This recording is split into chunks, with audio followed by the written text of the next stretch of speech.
lição de terça-feira e a lição dessa semana está assim, olha, bugando a cabeça da gente, né? De repente você está ouvindo coisas e está lendo algumas coisas que você nunca tinha parado para pensar. Mas vamos lá, vamos continuar conversando para ver se a gente consegue chegar a um consenso, ok? Veja, na lição de terça-feira está falando de que é importante, primeiro, eu confessar um pecado ou um erro.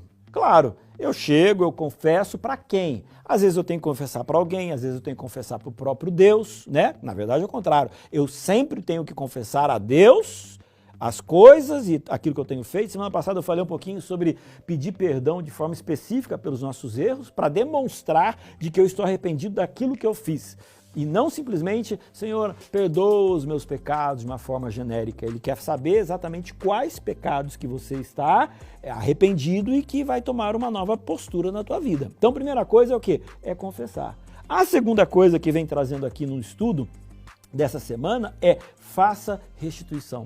E, inclusive, é como se tivesse uma multa que você tem que, aqui em Levíticos, trazer 20% a mais daquilo que você tirou de repente de alguém. Aí você fala assim, nossa pastor, mas é assim mesmo? É interessante. Eu vou dizer uma coisa para vocês. Se o nosso mundo moderno colocasse essa regra para funcionar, eu tenho a impressão que corrupção, roubo seria muito menor. Quer ver um exemplo? Tem ladrão que rouba a vida inteira, quando ele é pego, ele vai para a cadeia e aí ele paga o melhor advogado da cidade, do estado, do Brasil inteiro, com o dinheiro que ele roubou. E aí ele consegue uma pena menor, algumas condições, porque o advogado dele é muito bom. Agora, imagina se a pessoa roubou, vamos supor, ela roubou 100, aí ela tem que devolver aqueles 100 e ainda ela vai perder 20% a mais daquilo que ela roubou para distribuir para aquelas pessoas que ela fez mal. O que acontece? Ela ia pensar um pouco mais. Nossa, eu tô aqui nessa vida de roubo, mas daqui a pouco eu vou ficar pior do que como era antigamente, entendeu? Imagina se isso acontecesse, por exemplo, com os políticos. O político vai lá, pega o dinheiro, ele é acusado de roubo, ok, então agora você tem que devolver tudo que você roubou e mais 20%.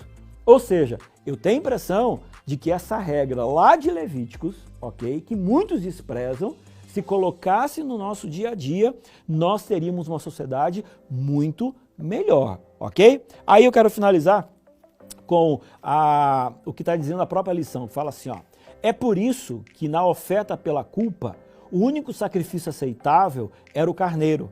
Esse era um dos sacrifícios mais custosos, mais caros, perdendo apenas para o novilho. Sem dúvida, expressava o alto custo que o pecado exige, mesmo quando alguém é perdoado.